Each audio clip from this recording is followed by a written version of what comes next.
So good morning guys. तो चलिए start करते हैं आज के यानी कि 8 फरवरी के इंपॉर्टेंट करंट अफेयर्स को। तो आज का पहला प्रश्न है कि अभी किसने ऑपरेशन शास्त्र शुरू किया है। तो सही उत्तर होगा दिल्ली पुलिस ने। तो याद रखेंगे सिंपल सा, दिल्ली पुलिस ने अभी ऑपरेशन शास्त्र शुरू किया है और ये ऑपरेशन सोशल मीडिया पर हथियारों के साथ जो तस्वीरें या वीडियो डाल करके दहशत फैलाने वाले जो युवा हैं उनके खिलाफ इसको शुरू किया गया।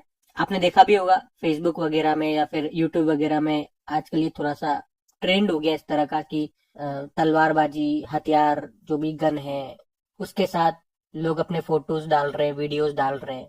तो ऐसा करके वो क्या दिखाना चाह रहे हैं कि वो दबंग है, वो गुंडे हैं, वो कहीं के दादा हैं। मतलब एक तरह से वो दहशत फैला रहे हैं, दादागिरी जमा रहे हैं। तो उनके खिलाफ ही ये ऑपरेशन चला रही है दिल्ली पुलिस और ऑपरेशन का नाम रखा ऑपरेशन शास्त्र। तो मतलब उद्देश्य क्या है, युवाओं के बीच बढ़ते गन कल्चर को रोकना और ऑनलाइन धमकियों से जनता में डर को खत्म करना। ठीक है, तो ये ध्यान में रखना। अच्छा, कुछ और ऑपरेशन में अगर मैं आपको रिवाइज कराऊं तो एक इसी तरह से ऑपरेशन संस्कार शुरू किया था राजस्थान पुलिस ने। राजस्थान के डूंगरपुर में इसको शुरू किया गया था। बाइक पे गुंडागर्दी करते युवाओं के खिलाफ था ये। और ऑपरेशन सागर बंधु, जो एक तूफान आया था अभी दितवा नाम से श्रीलंका में, तो वहां पे मदद के लिए हमने ऑपरेशन सागर बंधु चलाया था।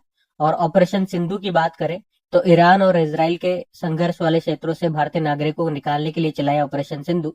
ऑपरेशन ब्रह्मा, अभी म्यांमार में भूकंप आया था तो फिर हमने मदद के लिए ऑपरेशन ब्रह्मा चलाया। ऑपरेशन थंडर की बात करें तो इंटरपोल ने ऑपरेशन थंडर के तहत लगभग 30,000 तस्करी किए गए जानवरों को बचाया था।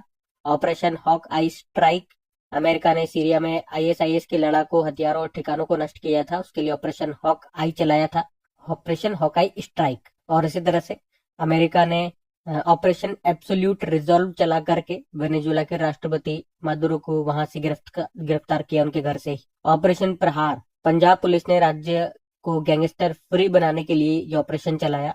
ऑपरेशन स्वदेश, ईरान में जारी हिंसा के बीच फंसे भारतीयों को निकालने के लिए ऑपरेशन स्वदेश चलाया। और ऑपरेशन मेगाबुर, ये नक्सल विरोधी अभियान है, झारखंड में इसको चलाया गया था, झारखंड के पश्चिम सिंहभूम जिले के सारंडा वन क्षेत्र में। ठीक है, तो ये कुछ ऑपरेशंस न्यूज में थे, ध्यान में रखना। अगला प्रश्न देखते हैं। फिर अगले में पूछ रहे हैं, हाल ही में 100% बीमा कवरेज हासिल करने वाला भारत का पहला जिला कौन सा है। तो आंसर होगा अलवर। तो याद रखना, राजस्थान का अलवर जिला ये देश का पहला पूर्ण बीमाकृत जिला बन गया है। मतलब यहाँ के सभी निवासियों को जीवन, स्वास्थ्य और फसल बीमा के अंतर्गत कवर किया गया है। तो भारत सरकार और IRDAI की ओर से संचालित सबको बीमा अभियान 2047 के अंतर्गत ये उपलब्धि हासिल हुई है। और इस पहल का उद्देश्य है सुरक्षित भारत, बीमित भारत के विजन को पूरा करना। और आपको मैं बता दूं कि पिछले साल 15 अगस्त 2025 को राजस्थान का पहला 100% बीमित गांव कौन सा बना था, अलवर जिले का ही देसुला गांव। बाकी IRDAI की बात करें या बीमा से संबंधित कुछ चलो क्वेश्चन से मैं आपको रिवाइज कराता हूँ। अगर बात करते हैं बीमा सखी योजना शुरू करने वाला दूसरा राज्य कौन सा है, तो गोवा है, पहला हरियाणा है, याद रखना। शिक्षा संजीवनी बीमा योजना राजस्थान में इसको शुरू किया गया था, स्कूली बच्चों के लिए है, एक तरह से दुर्घटना बीमा योजना ये। भारत की पहली निजी पुनर्बीमा री इंश्योरेंस कंपनी बनी थी, कौन सी, वेल्वेटिक्स री इंश्योरेंस कंपनी बेंगलुरु की है।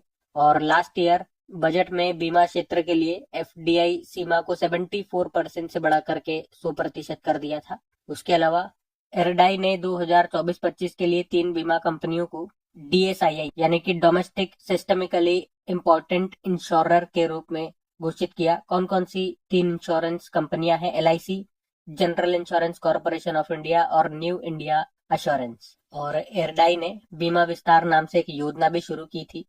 अच्छा, ये बड़ी इंपॉर्टेंट योजना है प्रधानमंत्री फसल बीमा योजना। ये कब शुरू होती है, याद रखना, 18 फरवरी 2016 को। और इसमें खरीफ की फसल के लिए कितना प्रीमियम है, 2%, रबी की फसल के लिए 1.5% और वाणिज्यिक व बागवानी फसलों के लिए 5%।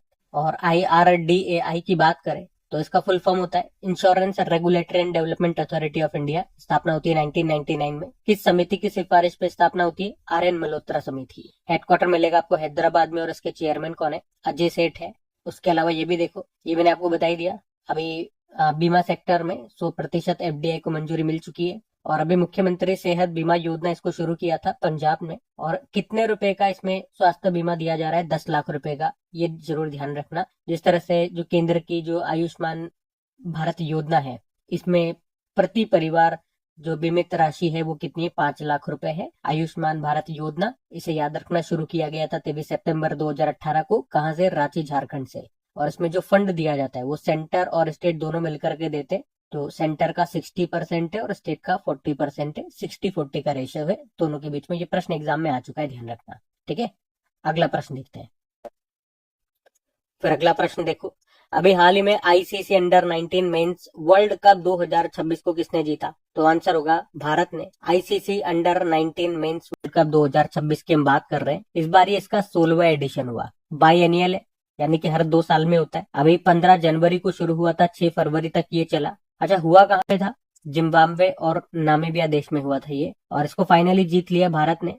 और याद रखना, भारत ने ये 6ठी बार ये खिताब जीता है। इसमें भारतीय टीम के कप्तान थे आयुष महात्रे, जहां पे भारत ने हराया है फाइनल में इंग्लैंड को। और इस तरह से अगर देखते हैं, प्लेयर ऑफ द सीरीज रहे वैभव सूर्यवंशी, जो कि बिहार से आते हैं। अच्छा, एक क्वेश्चन ये याद रखना कि ICC under 19 mains world cup सबसे ज्यादा बार अभी तक किस टीम ने जीता है? तो भारत ने ही जीता है, 6 बार। इसका जो पहला एडिशन है 1988 में हुआ था, वो ऑस्ट्रेलिया में हुआ था। उस समय ऑस्ट्रेलिया विजेता रहा था, पाकिस्तान को हराया था। लास्ट एडिशन इसका 2 साल पहले हुआ था, यानी कि 2024 में साउथ अफ्रीका में हुआ था। तब भी ऑस्ट्रेलिया विजेता रहा था और भारत उप विजेता रहा था। और अभी हमने देखा 2026 वाला जो 16वां एडिशन है, जिम्बाब्वे और नामीबिया में हुआ। भारत ने जीत लिया इंग्लैंड को हरा करके। अब चलो, क्रिकेट से ही संबंधित कुछ इंपॉर्टेंट चैंपियनशिप या कुछ ट्रॉफीज में आपको रिवाइज करवा दूं। अगर बात करते हैं अभी 10वां आईसीसी वुमेन्स वर्ल्ड कप 2025 जो भारत में हुआ था, इसको भारत ने जीता था, साउथ अफ्रीका को हराया था। विजय हजारे ट्रॉफी 2024-25 जो वडोदरा में हुआ, इसको कर्नाटक ने जीता, विदर्भ को हराया। तीसरा वुमेन्स प्रीमियर लीग 2025 जो भारत में हुआ था, मुंबई कैपिटल्स ने जीता, दिल्ली कैपिटल्स को हराया। और जो लास्ट ईयर आईपीएल हुआ था 18वां संस्करण भारत में, आरसीबी ने जीता, पंजाब किंग्स को हराया। रणजी ट्रॉफी 2024-25 को विदर्भ ने जीता, केरल को हराया। ICC championship trophy 2025 Pakistan UAE में हुआ था, भारत ने जीता, न्यूजीलैंड को हराया। ICC world test championship 2025 London के लॉर्ड्स मैदान में हुआ था, साउथ अफ्रीका ने जीता, ऑस्ट्रेलिया को हराया। दलीप ट्रॉफी 2025 सेंट्रल जोन ने जीता, साउथ जोन को हराया। मेंस एशिया कप 2025 यूएई में हुआ था, भारत ने जीता, पाकिस्तान को हराया। ईरानी कप 2025-26 को महाराष्ट्र में जो हुआ था, विदर्भ ने जीता, शेष भारत को हराया। सैयद मुश्ताक अली ट्रॉफी 2025-26 झारखंड ने इसको जीता, पहली बार हरियाणा को हराया। और इस साल जो ICC men's T20 world cup होगा भारत और श्रीलंका में, उसका टूर्नामेंट एम्बेसडर रोहित शर्मा को बनाया गया था। और याद रखना, अभी जो ACC Asian cricket council under 19 Asia cup 2025 जो यूएई में हुआ था, उसको पाकिस्तान ने जीता था, भारत को हरा के। और ICC women's emerging nations trophy 2025 Thailand में हुआ था, उसको थाईलैंड ने जीता, यूएई को हराया था। और इस साल जो ICC men's T20 world cup 2026 होगा भारत और श्रीलंका में, जो अभी हमने पीछे पढ़ा भी था, जिसमें एम्बेसडर रोहित शर्मा बने, उसमें बांग्लादेश हट गया और बांग्लादेश की जगह किससे शामिल कर लिया? स्कॉटलैंड खेलेगा। ये ध्यान में रखना पॉइंट। हम अगला प्रश्न देखते हैं। अच्छा, आप अगला प्रश्न करेंगे उससे पहले ये 1-2 होमवर्क प्रश्न आपके लिए मैंने लगा दिए हैं। एग्जाम में पूछे गए प्रश्न जो आज हमने प्रश्न पढ़ा है, उसी से संबंधित प्रश्न, कुछ स्टैटिक प्रश्न आपके लिए, और इसके उत्तर मैं आपको ऑलरेडी दे चुका हूं। तो इसीलिए मैं कहता हूँ सेशन आपको बिल्कुल ध्यान से सुनना है, तभी आप उत्तर सही से लगा पाओगे। इससे आपको पता लगेगा कि आप क्लास ध्यान से पढ़ रहे थे कि नहीं पढ़ रहे थे। और इससे पहले आपको इन प्रश्नों के उत्तर पता। हाल ही में पैरा थ्रोबॉल राष्ट्रीय प्रतियोगिता 2026 में महिला वर्ग में स्वर्ण पदक किसने जीता? तो सही उत्तर हो जाएगा झारखंड ने जीता है। कौन सी टूर्नामेंट है ये? तो para throwball national federation cup 2026 की हम बात कर रहे हैं। अभी 3 से लेके 5 फरवरी तक ये हुआ था। कहां पर? सिंगानिया यूनिवर्सिटी झुंझुनू राजस्थान में। तो महिला वर्ग में अगर बात करते हैं वुमेन्स कैटेगरी में, तो झारखंड विजेता रहा है, झारखंड ने राजस्थान को हराया। वहीं मेंस कैटेगरी में बात करते हैं तो आंध्र प्रदेश विजेता रहा, इसने तेलंगाना को हराया है। ठीक है, तो इतना याद रखना। और ये भी मैं आपको बता दूं, इसी साल जो सेकंड नंबर के दूसरे एशियन पैरा थ्रोबॉल चैंपियनशिप है, ये होने वाला है मलेशिया में। इससे पहले पिछला एडिशन 2025 में हुआ था, कंबोडिया में हुआ था वो। इस साल मलेशिया में होगा दूसरा एडिशन। तो उसी के लिए एक तरह से क्वालिफाइंग इवेंट भी इसको कह सकते हैं, जो अभी झुंझुनू राजस्थान में ये हुआ, para throwball national federation cup ठीक है, तो दोनों मैंने आपको बता दिए, वुमेन्स और मेंस कैटेगरी ध्यान में रखना। अगला प्रश्न देखते हैं। फिर अगले में पूछ रहे हैं, अभी हाल ही में एयरबस ने एरोस्पेस अनुसंधान के लिए उत्कृष्टता केंद्र एक्सेलेंस सेंटर का उद्घाटन कहाँ किया? तो आंसर होगा गुजरात में। तो अभी एयरबस कंपनी ने वडोदरा गुजरात में स्थित गति शक्ति विश्वविद्यालय में एक उत्कृष्टता केंद्र एक्सेलेंस सेंटर का उद्घाटन किया है। और ऐसा करने का उद्देश्य भारत में एरोस्पेस रिसर्च को बढ़ावा देना और टिकाऊ यानी कि सस्टेनेबल ईंधन तकनीक को बढ़ावा देना। सबसे खास काम यहाँ पे क्या करेंगे, तो नगर निगम का जो ठोस कचरा है, जो सॉलिड वेस्ट है, उसको विमान ईंधन में बदलने पर ये यहाँ पे रिसर्च करेंगे। ठीक है, तो एक्सीलेंस सेंटर इन्होंने कहाँ पर खोला, याद रखना, वडोदरा में जो गति शक्ति यूनिवर्सिटी है वहां पर। ये जो गति शक्ति यूनिवर्सिटी, इसके बारे में हम पढ़ चुके हैं। इसकी शुरुआत हुई थी 2022 में और इसके चांसलर बनाए गए थे हमारे जो रेल मंत्री है अश्विनी वैष्णव को, तब हमने इसके बारे में पढ़ा था। और एयरबस कंपनी से एक प्रश्न आपको जरूर याद होगा, कई बार हम पढ़ चुके हैं, कि इससे हम C295 जो विमान है, जो एक तरह का ट्रांसपोर्ट एयरक्राफ्ट है, इसे हम खरीद रहे हैं एयरबस कंपनी से ही। इसे हम भारतीय वायुसेना में शामिल करेंगे। टोटल 56 इस तरह के विमान हम खरीदेंगे, जिसमें से 16 विमान तो स्पेन से ही बनकर के आएंगे भारत में, बाकी के जो होंगे वो भारत में बनेंगे। उसके लिए एयरबस कंपनी ने टाटा के साथ समझौता किया था और ये दोनों मिलकर के इनका निर्माण भारत में कहां पर करेंगे अगर पूछेंगे तो वडोदरा गुजरात में। ठीक है, तो इससे ये 2-3 पॉइंट और आप ध्यान में रखना। बाकी हम अगला प्रश्न देखते हैं। फिर अगले में पूछ रहे हैं, अभी हाल ही में जारी ग्लोबल फायर पावर इंडेक्स 2026 में भारत को कौन से स्थान पे रखा गया? तो आंसर होगा चौथे स्थान पे। तो हम बात कर रहे हैं ग्लोबल फायर पावर इंडेक्स 2026 की। तो इस इंडेक्स में क्या होता है, देशों को उनकी मिलिट्री पावर, सैन्य शक्ति के हिसाब से रैंकिंग दी जाती है। तो अगर इसमें बात करते हैं पहले स्थान पे किसे रखा गया है, तो हमेशा की तरह पहले स्थान पे अमेरिका बना हुआ है, यानी कि दुनिया का सबसे ताकतवर सेना वाला देश अमेरिका है। फिर उसके बाद रशिया का नंबर है, तीसरे पे चाइना को रखा है और भारत चौथे स्थान पर है। भारत को क्या स्कोर दिया गया? 0.1346 स्कोर के साथ भारत चौथे स्थान पर है। पिछली बार भी यही रैंकिंग थी, कोई चेंजेस नहीं है। चलो, हमेशा की तरह कुछ इंपॉर्टेंट इंडेक्सेस आप लोगों के लिए आपके सामने ये रहे। क्या है? भ्रष्टाचार धारणा सूचकांक की अगर बात करते हैं, करप्शन परसेप्शन इंडेक्स, तो भारत 96 पे है, टॉप पर डेनमार्क है। मानव विकास सूचकांक भारत 130 नंबर पर है, टॉप पर आइसलैंड है। ग्लोबल जेंडर गैप इंडेक्स में भारत 131 पे है, टॉप पर आइसलैंड है। सस्टेनेबल डेवलपमेंट गोल इंडेक्स में भारत 99 पे है, टॉप पर फिनलैंड है। वर्ल्ड कॉम्पिटिटिवनेस रैंकिंग में भारत 41 पर है, टॉप पर स्विट्जरलैंड है। ग्लोबल इनोवेशन इंडेक्स में भारत 38 पे है, टॉप पर स्विट्जरलैंड है। ग्लोबल पीस इंडेक्स में भारत के रैंक 115, टॉप पर आइसलैंड है। वर्ल्ड हैप्पीनेस इंडेक्स में भारत 118वें स्थान पर है, टॉप पर फिनलैंड है। और ग्लोबल हंगर इंडेक्स में भारत के rank 102। World press freedom index में भारत 151 पर है, टॉप पर नॉर्वे है। ग्लोबल एआई इंडेक्स में भारत तीसरे स्थान पर है, टॉप पर अमेरिका है। एशिया पावर इंडेक्स, इसमें भारत तीसरे स्थान पर है, टॉप पर अमेरिका है। आज जो हमने पढ़ा है वो क्या है? Global fire power index. ये देखो, अगला वही है, ग्लोबल फायर पावर इंडेक्स। ये पिछले साल वाला है, मैंने कहा सेम रैंकिंग है, कुछ भी बदलाव नहीं हुआ। भारत चौथे पर ही है, टॉप पर अमेरिका ही है। ग्लोबल टेररिज्म इंडेक्स में भारत 14वें स्थान पर है, टॉप पर बुर्किना फासो।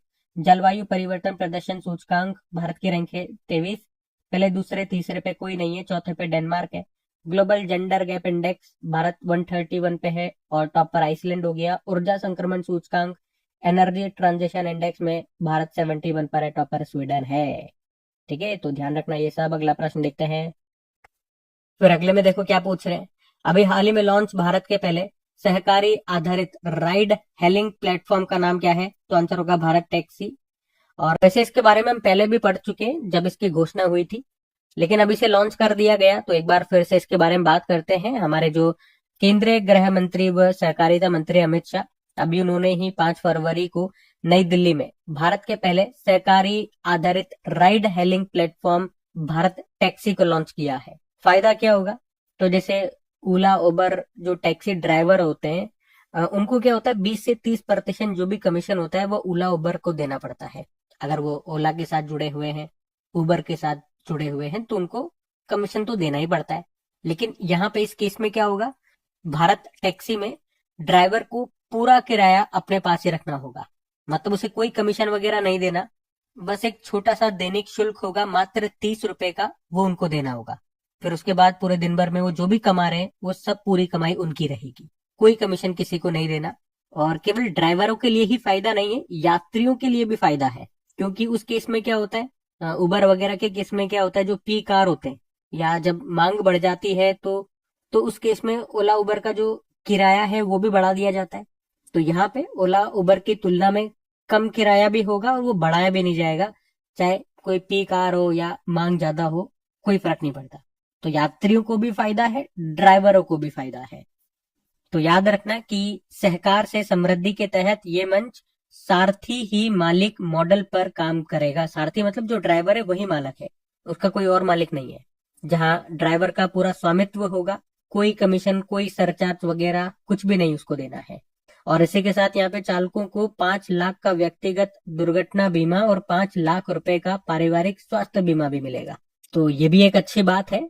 तो याद रखेंगे सिंपल सा, भारत के पहले सहकारी आधारित राइड हेलिंग प्लेटफॉर्म का नाम क्या है। इसी तरह से आपके एग्जाम में प्रश्न आएगा, तो याद रखेंगे भारत टैक्सीज का नाम है, ये आपको ध्यान रखना है, याद रहेगा ना। अगला प्रश्न हम देखते हैं। फिर अगले में क्या पूछ रहे हैं, हाल ही में मणिपुर की पहली महिला उप मुख्यमंत्री के रूप में किसे नियुक्त किया गया। तो आंसर होगा नेमचा किपगेन को। अच्छा, आपको याद होगा अभी कुछ दिन पहले ही हमने पढ़ा था कि मणिपुर में 1 साल के बाद राष्ट्रपति शासन हट गया, उसके बाद यहाँ पे नए मुख्यमंत्री बने हैं और उनका नाम क्या है, युमनाम खेमचंद सिंह। और अब उनके बाद कुकी समुदाय से आने वाली नेमचा किपगेन को डेप्यूटी सीएम बनाया गया है और इस तरह से वो मणिपुर की पहली महिला डेप्यूटी सीएम बनी है। और इसी तरह से आपको याद आएगा अभी महाराष्ट्र में भी पहली महिला डेप्यूटी सीएम बनी थी, उप मुख्यमंत्री बनी थी, अजित पवार की पत्नी कौन, सुनेत्रा पवार। अब लेकिन बात यहाँ पे मणिपुर की है, तो मणिपुर आपको लेकर के चलते हैं। ये रहा मैप में मणिपुर। मणिपुर की कैपिटल इम्फाल हो गई है, गवर्नर अजय कुमार भल्ला है जिनके पास नागालैंड का भी एडिशनल चार्ज है, मुख्यमंत्री युमनाम खेमचंद सिंह हो गए। और किस भारतीय राज्य को पोलो खेल का उद्गम माना जाता है, तो मणिपुर आंसर होगा। मणिपुर में आपको लोकटक लेक मिलेगी और दुनिया का एकमात्र तैरता हुआ नेशनल पार्क इसी पर है, जिसे कहते हैं काबुल लामजाओ नेशनल पार्क। यहाँ का मार्शल आर्ट है थांगटा। और ये सारे इंपॉर्टेंट फेस्टिवल्स है आपके मणिपुर के जो अक्सर न्यूज में रहते हैं, जैसे कि संगई फेस्टिवल। याद रखना यहाँ का जो राजकीय पशु है वो संगई है, एक तरह का हिरण है ये, और उसी के नाम पे ये फेस्टिवल होता है। लाई हराउबा फेस्टिवल, नट संकीर्तन उत्सव, याओसांग या योशांग उत्सव, हुनथड़ो उत्सव, सुमंग लीला उत्सव, गान नगाई उत्सव, शिरुई लिली महोत्सव, कचाई लेमन फेस्टिवल, लामलाई महोत्सव, मेरा हाउ चोंगबा उत्सव, निंगोल चक्कोबा त्योहार और इमोइनु एर्राथपा महोत्सव। ठीक है, ये सब मनाए जाते हैं आपके मणिपुर में ही, ध्यान में रखना। अगला प्रश्न हम देखते हैं। अच्छा, जैसे इस प्रश्न में हमने बात करी पहली महिला से संबंधित, पहली महिला यहाँ की उप मुख्यमंत्री बनी है। और अभी पहली महिला से संबंधित 2 दिन पहले ही मैंने आपको बहुत सारे इंपॉर्टेंट नाम रिवाइज करवाए थे। आज एक काम करता हूं, उनमें से कुछ नाम मैं आपसे पूछता हूँ, देखते हैं आपको याद है कि नहीं है। आप मुझे बताना, रुद्र आर्म्ड हेलीकॉप्टर उड़ाने वाली पहली महिला पायलट का नाम क्या है। और अभी रिपब्लिक डे परेड 2026 में पुरुषों की सीआरपीएफ मार्चिंग टुकड़ी को लीड करने वाली पहली महिला कौन बनी थी। उसके अलावा साउथ पोल पर पहुंचने वाली पहली भारतीय महिला का नाम बताओ। एक नाम बताओ आरपीएफ की पहली महिला डायरेक्टर जनरल और प्रेस क्लब ऑफ इंडिया की पहली महिला अध्यक्ष। ठीक है, 4-5 प्रश्न मैंने आपसे पूछ लिए पहली महिलाओं से संबंधित, इनके उत्तर दो। हम अगला प्रश्न देखते हैं। फिर देखो अगले में क्या पूछ रहे हैं कि अभी हाल ही में सुप्रीम कोर्ट ने किस अनुच्छेद के तहत पीरियड्स हेल्थ को फंडामेंटल राइट घोषित किया। तो इसका सही उत्तर हो जाएगा आर्टिकल 21। तो अभी सुप्रीम कोर्ट ने आर्टिकल 21 अनुच्छेद 21 के तहत मासिक धर्म, स्वास्थ्य और स्वच्छता को मौलिक अधिकार घोषित किया है। तो इस फैसले के तहत सभी प्राइवेट या जितने भी सरकारी स्कूल है, जो भी स्कूल है, उनमें मुफ्त सैनिटरी पैड और अलग शौचालय की व्यवस्था होनी चाहिए, ये अनिवार्य है। और ये फैसला भी कब आया, अभी 2026 में डॉक्टर जया ठाकुर बनाम भारत सरकार मामले में ये फैसला सुनाया है सुप्रीम कोर्ट ने, जिसका उद्देश्य है शिक्षा में छात्राओं की भागीदारी बढ़ाना और स्वास्थ्य संबंधी परेशानियों को दूर करना। आर्टिकल 21 ये हमें जीने का अधिकार के साथ साथ सम्मान से जीने की गारंटी देता है। आपको याद दिलाऊंगा कि 86वां संविधान संशोधन के द्वारा अनुच्छेद 21A जोड़ा गया था, जो कि 6 से लेकर 14 वर्ष के बच्चों के लिए अनिवार्य शिक्षा की गारंटी देता है। और एक केस पुट्टस्वामी केस तो आपको याद ही होगा, जिसके माध्यम से निजता का अधिकार, राइट टू प्राइवेसी को आर्टिकल 21 के तहत मौलिक अधिकार के रूप में स्थापित किया गया था। तो ये सब बातें आर्टिकल 21 से हमने पढ़ी थी, ध्यान में रखना। अगला प्रश्न हम देखते हैं। फिर अगले में पूछ रहे हैं, हाल ही में टाइम्स बी स्कूल रैंकिंग 2026 में किसने समग्र रैंकिंग में पहला स्थान हासिल किया? तो आंसर होगा Indian institute of foreign trade. तो टाइम्स बी स्कूल रैंकिंग, ये आप कह सकते हो टाइम्स ऑफ इंडिया के द्वारा जारी एक प्रतिष्ठित वार्षिक सर्वेक्षण है। तो भारत में प्रबंधन संस्थानों यानी कि मैनेजमेंट इंस्टीट्यूट्स को उनकी शिक्षा की गुणवत्ता, प्लेसमेंट रिकॉर्ड, इंफ्रास्ट्रक्चर, फैकल्टी और इंडस्ट्री के साथ उन इंस्टीट्यूट्स के संबंधों के आधार पर ये रैंकिंग दी जाती है। और अभी टाइम्स बी स्कूल रैंकिंग 2026 में बात करें तो Indian institute of foreign trade Delhi इसमें टॉप पर रहा। तो ये संस्थान केंद्रीय वाणिज्य व उद्योग मंत्रालय के तहत ही कार्य करता है और इस मंत्रालय के मंत्री पीयूष गोयल है, आप सभी को पता है, हमारे वाणिज्य व उद्योग मंत्री। और इस संस्थान की बात करें, भारतीय विदेश व्यापार संस्थान Indian institute of foreign trade, इसकी स्थापना होती है 1963 में और इसके वाइस चांसलर है राकेश मोहन जोशी। ठीक है, ध्यान रखना ये। बाकी ये थी आज की हमारी करंट अफेयर्स की क्लास। अब आज आपको जरूर देखें, दोस्तों के साथ में शेयर करें, क्योंकि जनवरी मंथ का तो मैं बना करके दे रहा हूँ ये देखने के लिए कि कितना रेस्पॉन्स मिलता है। रेस्पॉन्स मिलेगा, आप लोग साथ दोगे तो आगे के मंथ के भी हम इसी तरह से पूछा था। ग्लोबल टीचर प्राइज 2026 किसने जीता? रुबल नागी। फिर पूछा अभी बुजुर्गों के लिए समर्पित बजट की घोषणा करने वाला पहला राज्य कौन सा बन गया? केरल। फिर पूछा space based AI data centre बनाने की घोषणा की है चाइना ने। और एक बुक आई है आकाश, इसके लेखक हैं जी चंद्रमौली। फिर पूछा भारत में पहली बार एआई फिनटेक और इंश्योरटेक के लिए ब्लैक स्वान समिट अभी हुआ उड़ीसा में। भूटान की महारानी को किस राज्य के 22वें Upendra Nath Brahma soldier of humanity पुरस्कार 2025 से सम्मानित किया गया? तो आंसर होगा असम। फिर पूछा विंटर ओलंपिक गेम्स अभी शुरू हो गए, कहां पर? इटली में। और अनाहत सिंह ने अपने करियर का पहला पीएसए ब्रॉन्ज स्क्वैश ओपन 2026 का खिताब जीता अभी अमेरिका में। उसके अलावा महिला जननांग विकृति के प्रति शून्य सहिष्णुता का अंतर्राष्ट्रीय दिवस मनाया गया 6 फरवरी को। और आखिरी प्रश्न था, $1 ट्रिलियन के बाजार मूल्य तक पहुंचने वाली दुनिया की पहली खुदरा कंपनी, रिटेल कंपनी बन गई है वॉलमार्ट। बाकी चलो कल का भी होमवर्क प्रश्न देखते हैं और सेशन एंड करते हैं। तो कल आपसे पूछा था कि भारतीय मूर्तिकार रामवीर सुतार का निधन हो गया अभी, उन्हें पद्म भूषण कब मिला था, ये आपसे पूछा गया था। तो आंसर होगा 2016 में। आप सभी ने प्रश्न का बिल्कुल सही उत्तर दिया। अब ये रहा आज का आपका होमवर्क प्रश्न।